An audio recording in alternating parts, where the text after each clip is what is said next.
The story begins on a completely isolated and deserted island off the coast of Scotland. This is where Michael lives, alone. No one else is around. Only the sound of the wind and the roar of the sea waves can be heard. His faithful dog is always by his side. Every week, a young woman named Jessie and her uncle bring Michael his groceries and other essentials on a small boat. But Michael always tries to avoid them. He won't even look at them. He avoids opening the door. As if staying away from people has become his only habit. One day, as she was leaving the crate outside his house, Jessie placed a small gift on top. It might have been small, but it was heartfelt. The boat slowly drifted away. Then Michael walked out of his house. He picked up the crate without saying a word, and left the gift on the ground. He didn't care about it at all. All day, he sat inside, drinking. There was a chessboard on the table, and he was playing against himself. The next week, Jessie showed courage. This time, she not only placed the crate, she knocked on the door. Michael angrily opened the door, grabbed the gift, and immediately started to close it. But Jessie stuck her foot in the doorway.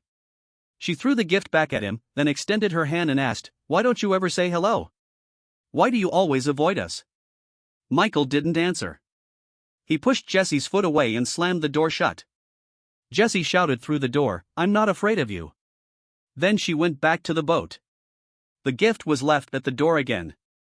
On the boat, her uncle got a weather alert. A severe storm was approaching. The sky slowly darkened. The wind picked up. The waves were now dangerously high. With great difficulty, Jessie climbed into her small boat and began to row. But the waves were so strong that her oar fell into the water. Her uncle tried to grab it, but the waves capsized their boat. The dog on the island stood near the window and started whining. Michael's attention turned outside. He saw the sea and knew something was wrong. He immediately ran outside. While running, he accidentally kicked the gift. Then he got on his boat, sliding down a ramp into the water below. He started the engine and sped off at full speed. But as soon as he surfaced, his leg got caught in a net. He tried to swim, but he couldn't. The strong waves pushed her underwater again, and she lost consciousness. Without thinking twice, Michael jumped into the sea. He grabbed the net and untangled it, freeing Jessie. He also tried to save Jessie's uncle, but it was too late. Michael brought Jessie into his boat and immediately started CPR. After several moments, Jessie finally started breathing again. Jessie woke up that evening in Michael's bed. As soon as she opened her eyes, she asked about her uncle. Michael quietly told her the truth. Hearing this, Jessie burst into tears. She stayed in bed the entire day. Michael stayed silent and slept on the couch. In the morning, Michael checked his ankle. It was swollen and had a cut from the net.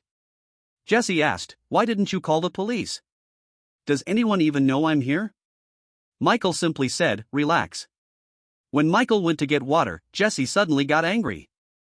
She said, "I have to get off this island. My family will be looking for me." But Michael knew the truth.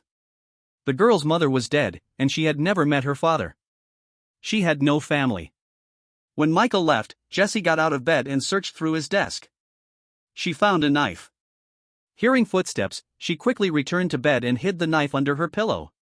That night, Jessie had a nightmare. She started making terrified noises.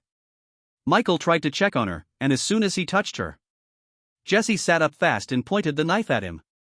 Michael calmly said, "It was just a dream." Then he taught her how to properly hold and use a knife. Days passed. Michael continued to care for her.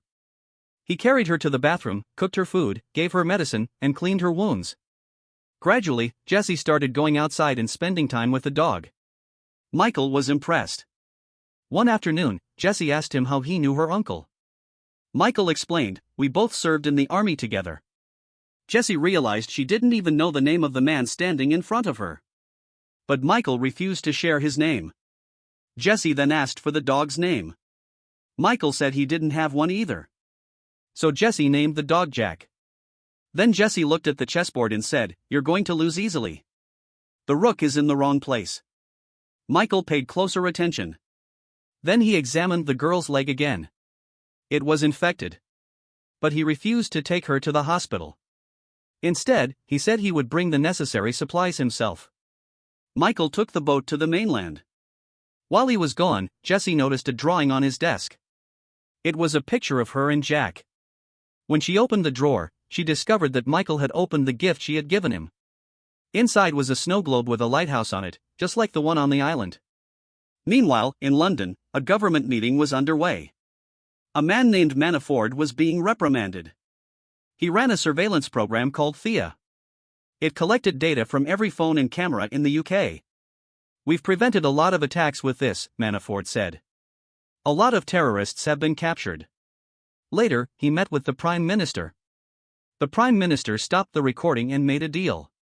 He told Manafort, "We're going to fire you publicly. You did good work, but the world doesn't want you watching their phones and cameras." And that's when two very different worlds start to collide. But that's coming up next. The Prime Minister said, "The government has to take care of that. You'll be fired in public. Roberta will replace you. But away from everyone's sight, you'll still be running the program." Manafort agreed. Michael went to a pharmacy in Scotland. He tried his best to avoid every camera. Then he went to a clothing store and quickly grabbed a large selection of clothes so he wouldn't be seen. While leaving, some girls were taking selfies, and the camera caught his photo.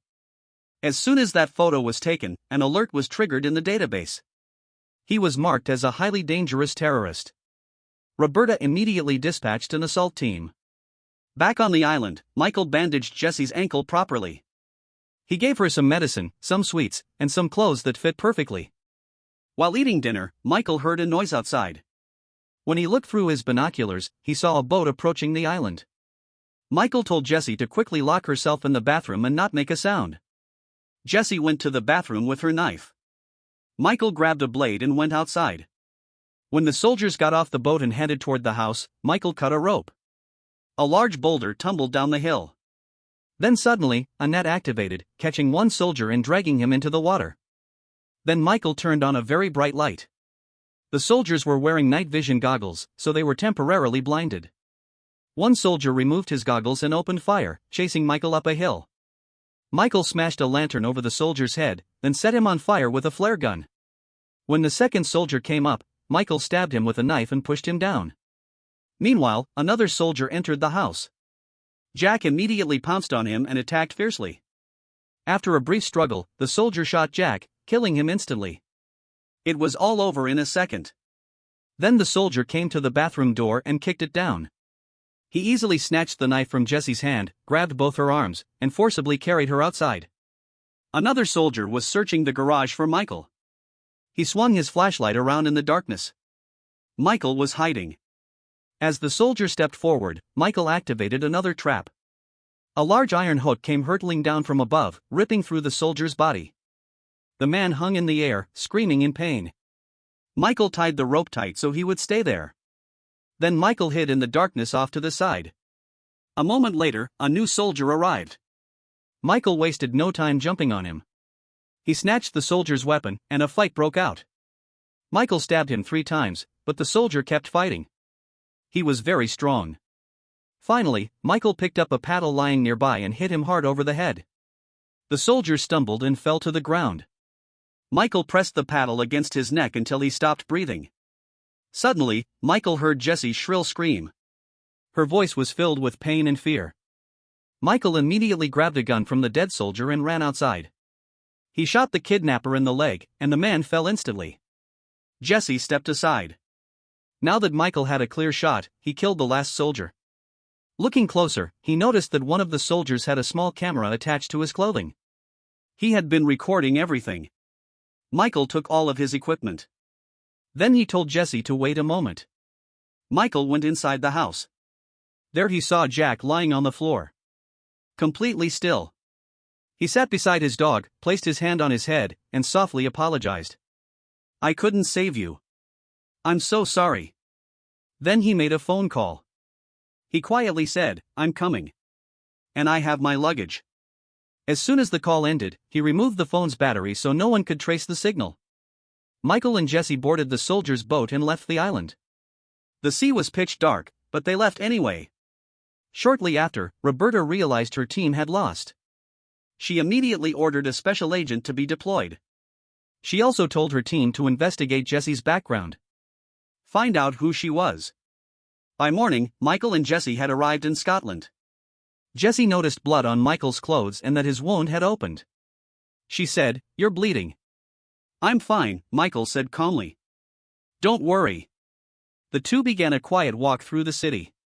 They kept their eyes peeled for cameras, trying to avoid detection. Finally, they found a car they could use.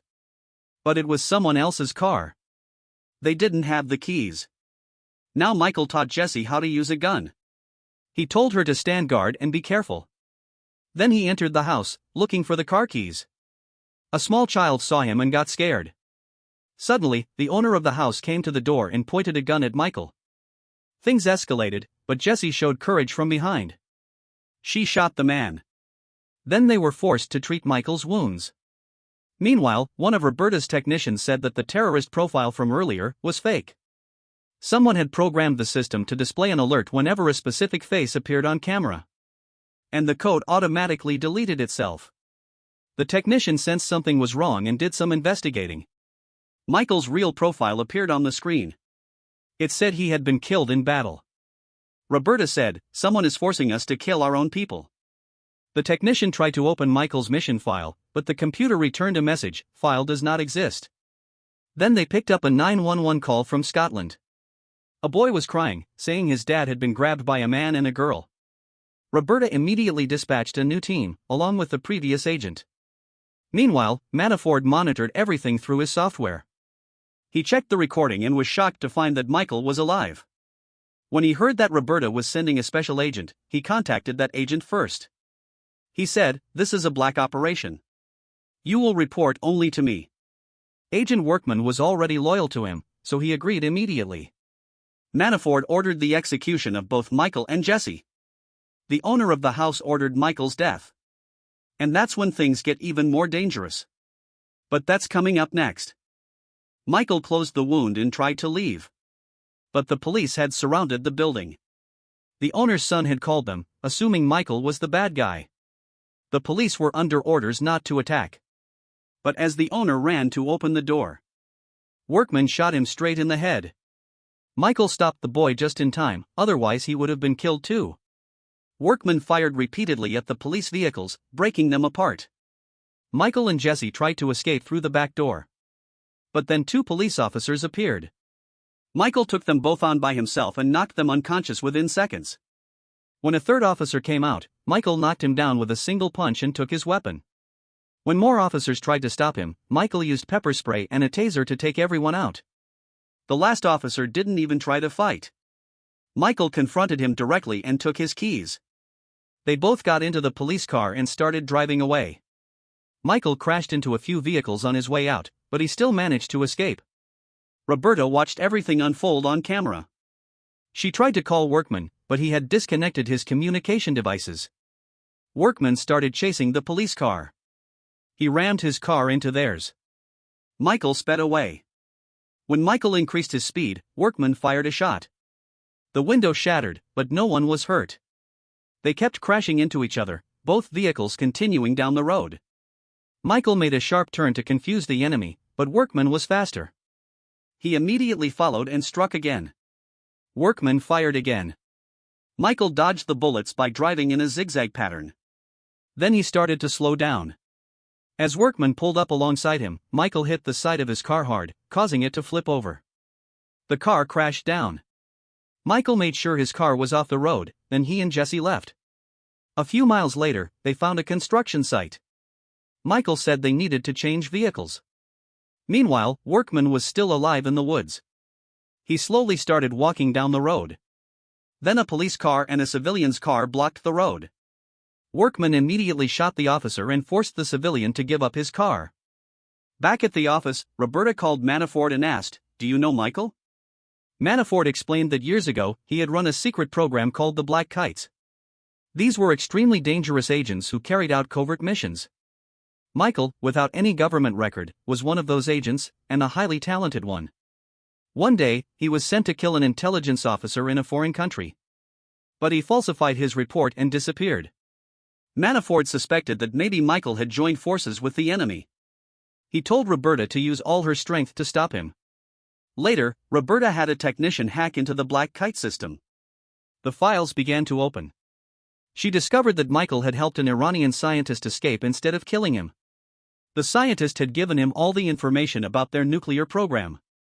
The order was to kill him, but Michael didn't think it was right to go back on his word. While Roberta was reading the files, Manafort was also watching through his security cameras. Everything had become even more dangerous. After some time, Jessie asked Michael in a calm voice, "Do you have a family?" Michael replied simply, "No. I don't." He explained that he didn't want a wife or children because things would have become even more difficult. His life was already dangerous and complicated. If he had a family, the risk to their lives would have been too high. Jessie said with sadness in her voice, "I would have accepted a life of hardship." She said she would have done it just to be reunited with her mother and her uncle. Tears welled up in her eyes. Then she took a folded piece of paper from her bag. It was a drawing of Jack that she had made herself. She whispered, "Jack was your real family." A short while later, they reached the next town. They both kept their heads down and walked straight ahead, trying not to be seen by security cameras. They couldn't capture his face. But then, a car with a dashcam drove by. His face was captured on that camera. Manafort soon learned his exact location.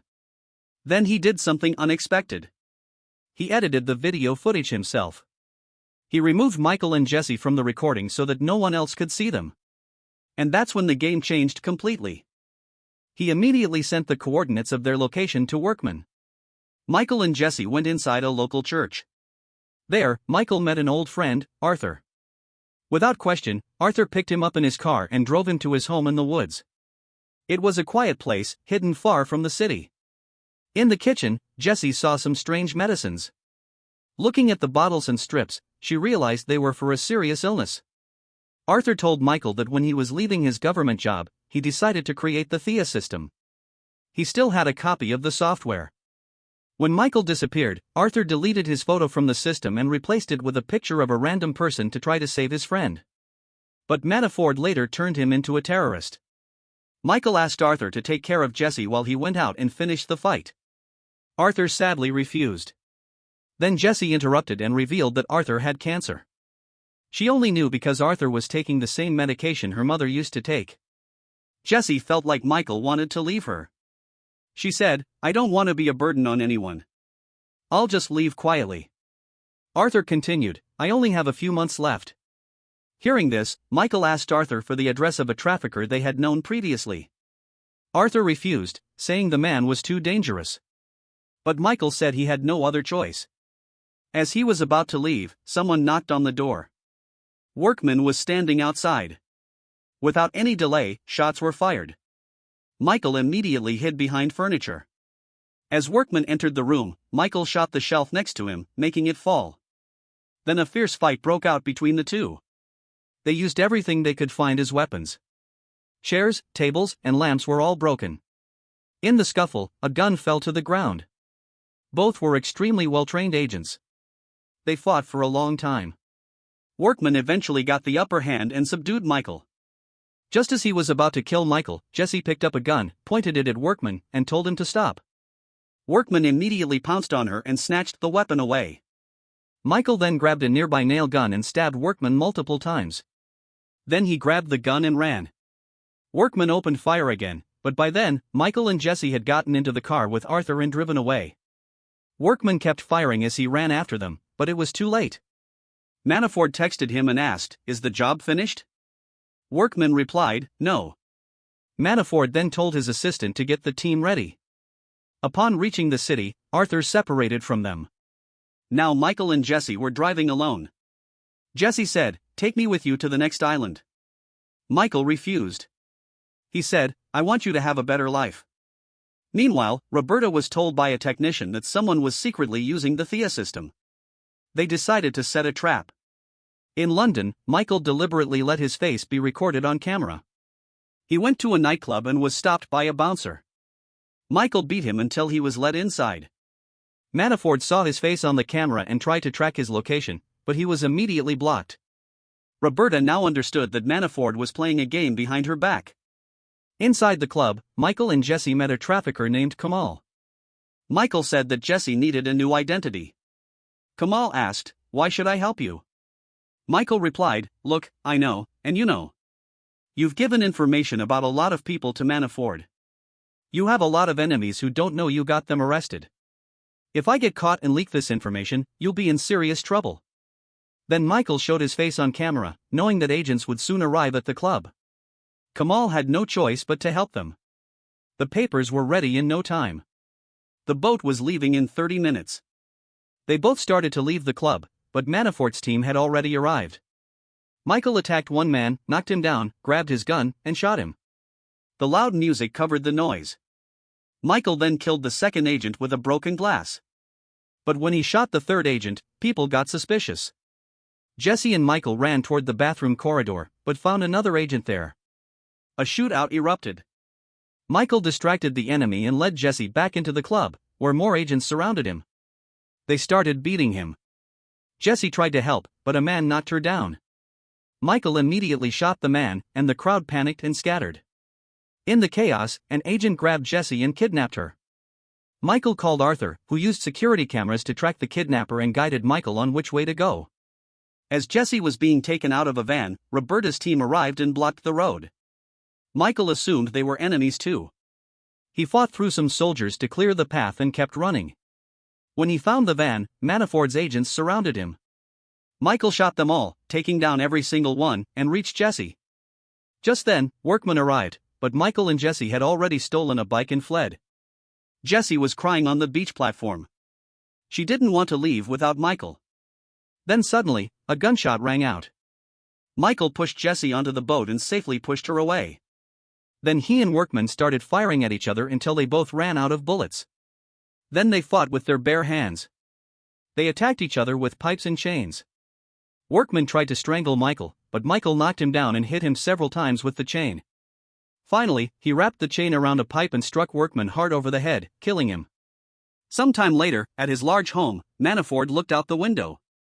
2 guards lay dead on the ground. When he turned around, Michael was standing in the room. The two began arguing about the Black Kite project.